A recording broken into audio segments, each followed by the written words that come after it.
மாசி மாத பலன்களில் மனுஷனுக்கு எல்லாருக்கும் பிரச்சனை இருக்குன்னா அது எந்த பிரச்சனையாக ஃபஸ்ட்டு இருக்குன்னா பணம் தான். என்னுடைய வாழ்க்கையில் நான் பணம் இல்லாமல் ரொம்ப கஷ்டப்படுறேங்க. என்கிட்ட பணம் மட்டும் கிடச்சிச்சின்னா நான் வேறு லெவல் வேறு மாதிரி இருப்பேன்னு நினைக்கிறீங்களா? அந்த பணம் எப்போ கிடைக்கும், எப்படி கிடைக்கும்னு நீங்கள் எதிர்பார்க்குறீங்களா? இந்த வீடியோ முழுமையாக பாருங்கள். கட்டாயமாக உங்களுடைய ராசிக்கான பணம் சம்பந்தப்பட்ட விஷயத்தை உள்ள ஃபுல்லாக சொல்லியிருக்கேன்.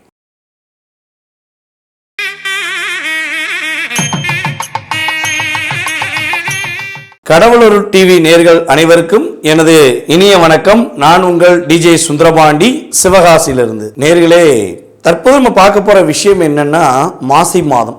இந்த 2026 தமிழ் மாதத்தில் சிறப்பான மாதம் என்று கருதப்படுகின்ற மாசி மாதத்தை பற்றி நம்ம பார்க்க போகிறோம். என்ன சிறப்பான மாதம், எப்படி அதை சொல்கிறோம் அப்படின்னு சொல்லி பார்க்கும்போது ஒவ்வொரு மாதத்துக்கும் ஒரு தனி சிறப்பு உண்டு, ஓகேவா? ஆனால் இந்த மாசி மாதத்துக்கு மட்டும் ரொம்ப அதிகமான சிறப்பு உண்டு. எல்லாருமே எல்லா மாதமும் கோயிலுக்கு போவோம். ஆனால் எல்லாருமே ஒன்றோட குலதெய்வ கோயிலுக்கு போவோமா அப்படின்னா வாய்ப்பு ரொம்ப கம்மி. கூட பிறந்தவங்க, நம்மளுடைய பங்காளிக, அப்புறம் உன்னூட்ட பங்காளிக, இந்த இவங்கெல்லாம் இருக்காங்க பார்த்தீங்களா? இவங்கெல்லாம் ஒன்றோட ஒரு கோவிலுக்குள்ள, அதாவது நம்மளுடைய ஒவ்வொருத்தவங்களுடைய குலதெய்வ கோயிலுக்குள்ளே போகக்கூடிய ஒரு அற்புதமான நிகழ்வு எப்போ நடக்கும்னா நம்மளுடைய மாசி மாதத்தில் தான் நடக்கும். அதாவது இந்த மாசி மாதத்தில் வந்து பார்த்திங்கன்னா நம்மளுடைய சூரிய பகவான் மகர ராசியிலிருந்து கும்ப ராசியை நோக்கி பயணிக்கும் அந்த நாள், முதல் நாள் மாசி மாதம் ஆரம்பிக்கப்படுகிறது. அதாவது காலசக்கரத்துக்கு 5ஆம் இடத்த அதிபதி சூரியன். அவர் கரெக்டாக காலசக்கரத்துக்கு எத்தனாம் இடத்துக்கு உள்ளே வராருன்னா நம்மளுடைய கும்பராசி வந்து பார்த்திங்கன்னா 11ஆம் இடம். அப்போ காலசக்கரத்துக்கு 11ஆம் இடத்தில் சூரியன் உள்ளே வரும் இந்த அற்புதமான மாதம் நம்முடைய மாசி மாதமாக கருதப்படுகிறது. அப்போ சூரியன் கும்பத்துக்குள்ளே நுழையிறாரு. அப்போ ஏன் குலதெய்வ கோயிலுக்கு போகிறோம் அப்படிங்கிற ஒரு கேள்வி எல்லாருக்குமே உதயமாகும். பொதுவாகவே வந்து பார்த்திங்கன்னா நம்மளுடைய கும்பம் தான் கோவிலுடைய எல்லா கோவில்களுடைய கோவிலின் மிக முக்கியமான கோவில் கலசமாக நம்ம எடுத்துக்கிறோம். கும்பம்னாலே கோவிலுடைய கலசம். கோவிலுடைய கலசத்தில் அத்தனை விதமான வைப்ரேஷனும் இருக்கும். அதனால கும்பாபிஷேகம் என்பது ஒவ்வொரு கோயில்களுக்கும் ஒவ்வொரு முறைப்படி 12 வருடங்களுக்கு ஒரு முறை, 5 வருடங்களுக்கு ஒரு முறைன்னு சொல்லி ஒவ்வொரு கோயில்களும் கும்பாபிஷேகம் நடத்துகிறாங்க, ஓகேவா? அவங்களுடைய முறைப்படி நடத்துகிறாங்க. ஸோ அப்போ கும்பாபிஷேகம் பண்ணி எவ்வளோ தூரம் வைப்ரேஷன் இருக்கும் அப்படிங்கிறத எல்லோரும் உணர்ந்தனால தான் கும்பத்துக்கு அவ்வளோ மரியாதை. அப்போ இந்த கும்ப ராசிக்குள்ளே சூரியன் உள்ளே வராரு. அப்போ காலச்சக்கரத்துக்கு 11ஆம் இடம். அப்போ உங்களுடைய குலதெய்வங்களை நீங்கள் வழிபாடு செய்யக்கூடிய சிறப்பான மாதமாக இதனால தான் எடுத்திருக்காங்க. இன்னொன்று, மாசி மகத்தை பற்றி கண்டிப்பாக சொல்லணும். மாசி மகத்தில் எல்லா நட்சத்திரமும் வரும், ஓகேவா? ஆனால் இந்த மக நட்சத்திரத்துக்கு மிகப்பெரிய சிறப்பு உண்டு. நம்மளுடைய முன்னோர்களுடைய முழு வைப்ரேஷன் கிடைக்கணும் அப்படின்னா மாசி மகம் வரும் நாளில் நீங்கள் மறக்காமல் உங்களுடைய ஊர் பக்கத்தில் அல்லது உங்களுடைய நியரஸ்டாக எந்த கடற்கரை இருக்கோ அந்த கடற்கரையில் போய் நீராடுங்க. புண்ணிய தீர்த்தம் ஆடுவது ரொம்ப ரொம்ப சூப்பராக இருக்குங்க. உங்களுடைய அத்தனை விதமான பாவங்களையும் போக்கக்கூடிய ஒரு சிறப்பான அமைப்பு மாசி மகத்தில் உண்டு. அதேபோல் இந்த மாசி மகம் அன்று உங்களுடைய முன்னோர்களுடைய ஆசீர்வாதம், மேலும் உங்களுடைய குலதெய்வத்துடைய ஆசீர்வாதம் நீங்கள் கிடைக்கணும் அப்படின்னு முழு மனதோடு இருக்கீங்கன்னா, நீங்கள் எந்த மதமாக கூட இருந்துக்கோங்களேன், பொதுவாகவே வச்சுக்கோங்க. இப்போ நம்ம இந்து மதத்துக்கு சொல்லிக்கிட்டு இருக்கோம், குலதெய்வ கோயில் வழிபாடெலாம் சொல்லிக்கிருக்கோம். ஸோ மற்ற மதத்து சார்ந்த நம்மளுடைய சகோதர சகோதரிகளும் நம்மகிட்ட ஜாதகம் பார்க்குறாங்க. ஸோ அப்படிப்பட்ட சகோதர சகோதரிகளாக இருந்தாலும் சரி, நம்மளுடைய இந்து மதத்தில் உள்ள நம்மளுடைய நேயர்களாக இருந்தாலும் சரி, ஸோ எல்லாருக்குமே நம்மளுடைய இந்து மதத்துடைய சகோதர சகோதரிகளுக்குமே இது வந்து எக்ஸாக்டாக பொருந்தும். கோவிலுக்கு போக முடியலைங்க, போக முடியாத சூழ்நிலை ஏதோ மேபி. ஏன்னா இப்போ வந்து குலதெய்வ கோயில் போகணுன்னா வீட்டில் வந்து தேவையில்லாத விஷயங்கள் நடந்துக்கக்கூடாது, அப்படின்னா 1 இயர் கோயில் போகக்கூடாது. நம்மளுடைய வீட்டில் ஏதாவது ஒன்று நடந்துச்சுன்னா குலதெய்வ கோயிலுக்கு போக முடியாதுன்னு சொல்லி சில பேருக்கு சாஸ்திரம் இருக்குது. ஸோ அப்படி இருக்கும்பொழுது பெரிய ஸ்தலங்களுக்கு போக முடியல, இப்படிலாம் இருக்க வேண்டிய சூழ்நிலை இருக்கிறவங்களுக்கு இது கட்டாயமாக பொருந்தும்.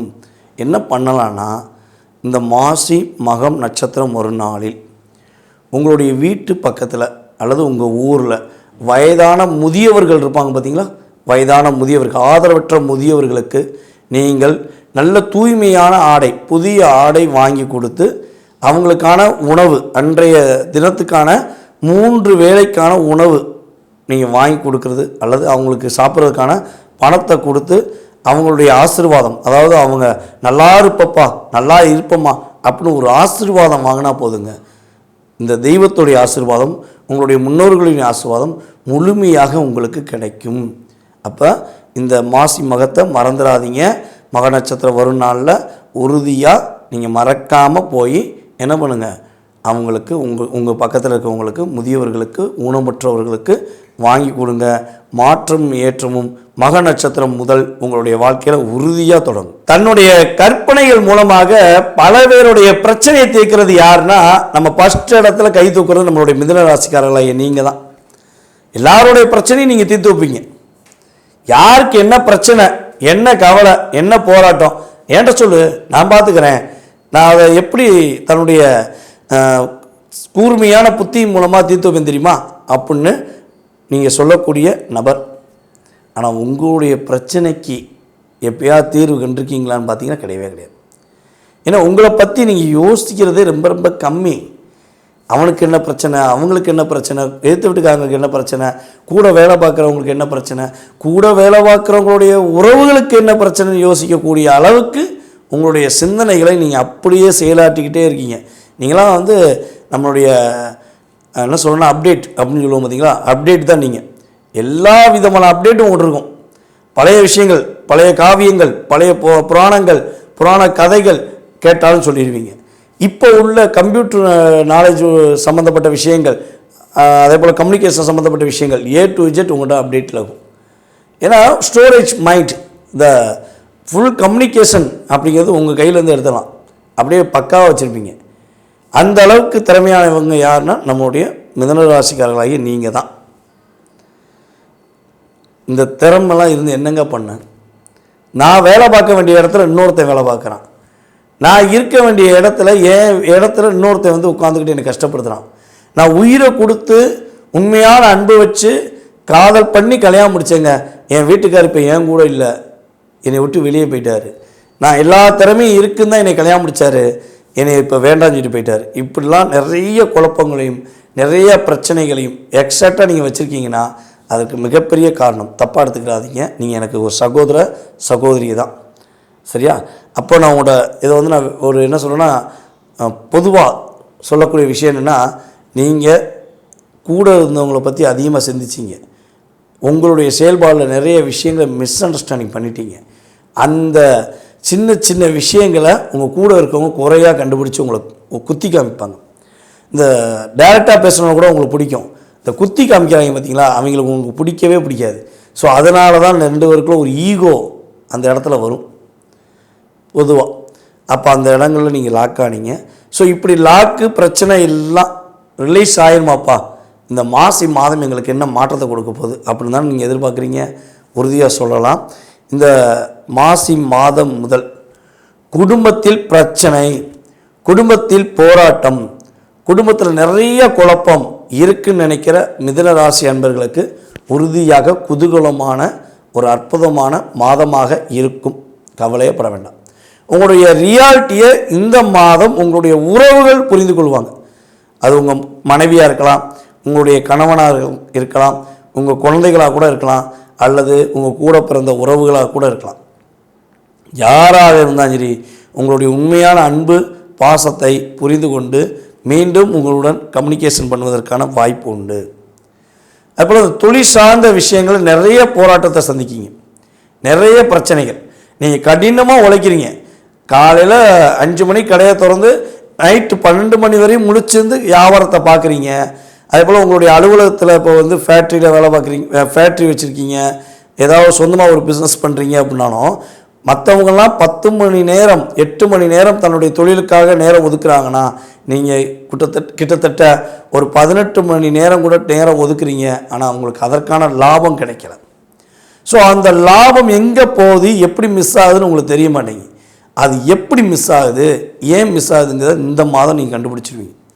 உங்களுடைய முழு சிந்தனையும் நீங்கள் என்ன பண்ணுங்கள், உங்கள் தொழிலில் கவனம் செலுத்துங்க. உறுதியாக அடுத்த மாதம் நீங்களே ஃபீட்பேக் கொடுக்கலாம். ஆமாங்க, ஏன் நடந்துச்சு, எப்படி நடந்துச்சுங்கிறத கண்டுபிடிச்சிட்டேன், எங்கே ஓட்டை இருக்குங்கிறத கண்டுபிடிச்சிட்டேன், இந்த ஓட்டையை ஏற்படுத்துகிற சூழ்ச்சியால் யாருங்கிறத நான் கண்டுபிடிச்சிட்டேன் அப்படின்னு சொல்லக்கூடிய அளவுக்கு உங்களுடைய வலிமையை நீங்கள் உருவாக்கி கொள்ளக்கூடிய ஒரு அற்புதமான மாதம். அதே போல் நம்மளுடைய மிதுனராசி அன்பர்களாகிய உங்களுக்கு அதிகாரிகள் மூலமாக ஏற்பட்ட பிரச்சனைகள், போராட்டங்கள் எல்லாம் விலக போகுது. உங்களுடைய மேல் அதிகாரிகள் உங்களை அனுசரித்து செல்வாங்க. வேலையே இல்லை, அல்லது எனக்கு ரொம்ப பிடிச்ச கம்பெனியில் என்னை விட்டு வேலையை விட்டு தூக்கிட்டாங்க, இதுக்கு மெயின் காரணமே நான் வேலைக்கு சேர்த்து விட்டவன் தான் அப்படின்னு நினைக்கிற மிதுனராசி அன்பர்களுக்கு உறுதியாக உங்களுடைய மனசுக்கு பிடிச்ச கம்பெனியில் போய் நீங்கள் ஜாயின் பண்ணுவீங்க. கோச்சார கிரகங்கள் வாய்ப்பு அதிகமாக கொடுக்குது. உங்கள் சுய ஜாதகமும் கொடுத்தா லாபம் உண்டு, சந்தோஷம் உண்டு, அதில் எந்த மாற்றம் கிடையாது. ஸோ அதே போல் பார்த்திங்கன்னா நம்மளுடைய மிதுனராசி என்பவர்களுக்கு தூக்கம் என்பதே இல்லைங்க. நீங்களும் கஷ்டப்பட்டு உயிரை கொடுத்து வேர்வை சிந்தி வேலை பார்த்துட்டு போய் படுத்துங்கன்னா ஓடுது பாருங்க. இந்த ட்ரெயின் எந்தளவு ஹை ஸ்பீடில் ரன்னிங்கில் எக்ஸ்பிரஸ் மாதிரி ஓடுமோ அதே மாதிரி தான் உங்களுடைய சிந்தனைகள் ஓடுது. தூங்கணும் நீங்கள் ட்ரை பண்ணுறீங்க, ஆனால் தூங்க விடாமல் பிரச்சனை உங்களை துரத்துது. ஸோ அந்த நிலை மாறி நிம்மதியாக தூங்க போகிறீங்க, கவலைப்பட வேண்டாம். எதிரிகளால் தொல்லை, கூட இருக்க துரோகிகளாலும் தொல்லை என்று ஒரு மன வருத்தத்தோடு இருக்கீங்கன்னா, துரோகி எதிரியை கூட எட்டி போச்சிடலாம், ஆனால் துரோகியை கண்டுபிடிக்க முடியாதுமாங்கள. அது மாதிரி துரோகிகள், எதிரிகள் மூலமாக ஏற்பட்ட மன அழுத்தம், போராட்டம் உங்களுக்கு உறுதியாக விளையிடும், கவலைப்பட வேண்டாம். அப்போ தொல்லை இல்லை, துயரம் இல்லை. பொருளாதாரத்தில் ஏற்றம் எப்போ கிடைக்கும் அப்படின்னா, பொதுவாகவே உங்களுடைய ராசிக்கு கரெக்டாக எக்ஸாக்டாக சுக்கிரன் 12ஆம் இடத்ததிபதியாக வரார். ஓகேவா? 5ஆம் இடத்ததிபதி சுக்கிரன் தான், உங்களுடைய ராசிக்கு 12ஆம் இடத்ததிபதியும் சுக்கிரன் தான். அப்போ சுக்கிரன் தற்போது உங்கள் ராசிக்கு எத்தனாம் இடத்துல அமர்ந்திருக்கிறார்? கோச்சார கிரகங்கள் ரீதியாக சுக்கிரன் இப்போ ஸ்டார்டிங்கில் பார்த்தீங்கன்னா இந்த மாசி மாதம் ஆரம்பிக்கும் போது 10ஆம் இடத்துல அமர்ந்திருக்கிறார். 10ல் ஆல்ரெடி யார் இருக்காருன்னா சனி பகவான் இருக்கார். ஓகேவா? அப்போ சுக்கிரன் சனி சேர்க்க எப்போவுமே பொருளாதாரத்தில் ஒரு ஈர்ப்பு உண்டு, பொருளாதாரத்தில் ஏற்றம் உண்டு. அப்போ பணம் வரும், உங்களுக்கு பணம் வரும். உங்கள் சுய ஜாதகத்திலும் சனி பகவான் கரெக்டாக பார்த்தீங்கன்னா எக்ஸாக்டாக பொதுவாக மீனத்திலும் கடகத்திலும் அதுக்கடுத்து விருச்சகத்திலும் அமர்ந்திருந்தால் உறுதியாக நான் சொன்ன மாதிரி பணம் ஈர்ப்பு சக்தி உங்களுக்கு ஏற்படும். பணம் இல்லை என்ற வார்த்தை இல்லாமல் இந்த மாதத்துக்குரிய அடுத்த மாதத்துக்குரிய பணம் என் கையில் இருக்குன்னு சொல்லக்கூடிய அளவுக்கு உங்களுக்கு பொருளாதாரத்தை ஈற்றியமைக்கக்கூடிய ஒரு செயல்படுத்தக்கூடிய அமைப்பு உண்டாகும். சரிங்க, இப்போ பணம் எக்ஸாக்ட் நான் சொன்ன மாதிரி சுபமஸ்து அப்படிங்கிற மாதிரி நான் சொன்ன நல்ல விஷயம் உங்களுக்கு நடக்குதுன்னு வச்சுக்கோங்களேன். நீங்கள் என்ன பண்ணணும் அப்படின்னா, இந்த 2 விஷயத்துக்கும் அதிபதி யார் வராரு? 5ஆம் இடத்துக்கும் 12ஆம் இடத்துக்கு அதிபதி சுக்கிரன் தான் வர்றாரு.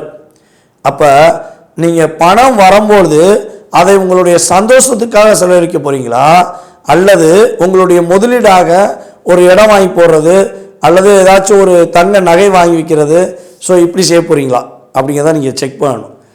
மிதுனராசிக்காரங்க மெயினாக இந்த மாசி மாதத்தில் உங்களுடைய வருமானத்தில் குறைஞ்சது 20-30% பணத்தை எடுத்து வச்சு பாருங்கள். மேசராசி சொன்ன மாதிரி தான் உங்களுக்கு சொல்கிறேன். நீங்கள் பணத்தை சேமிப்புக்காக எடுத்து வச்சிங்க அப்படின்னா, அல்லது ஒரு இடம் வாங்கி போட்டிங்க அப்படின்னா பணம் வருங்க. வரும்போது இதை சொல்கிறேன். நீங்கள் இப்போ உடனே கமெண்ட்ஸ் கொடுப்பீங்க, சாப்பிட கூட வழி இல்லைங்க, தூங்க கூட வழி இல்லைங்கிறது எனக்கும் தெரியும். நீங்கள் என்ன அடிபட்டிருக்கீங்க, எவ்வளோ கஷ்டப்பட்டிருக்கீங்க, எவ்வளோ ஏமாற்றத்தை சந்திச்சிருக்கீங்கன்னு எனக்கும் தெரியும். ஆனால் என்ன சொல்கிறேன்னா, வரும்ல, இந்த கோச்சார கிரகங்கள் கொடுக்கும்ல, குறைஞ்சது ஒரு 20% உங்களுக்கு கொடுத்துறாதா?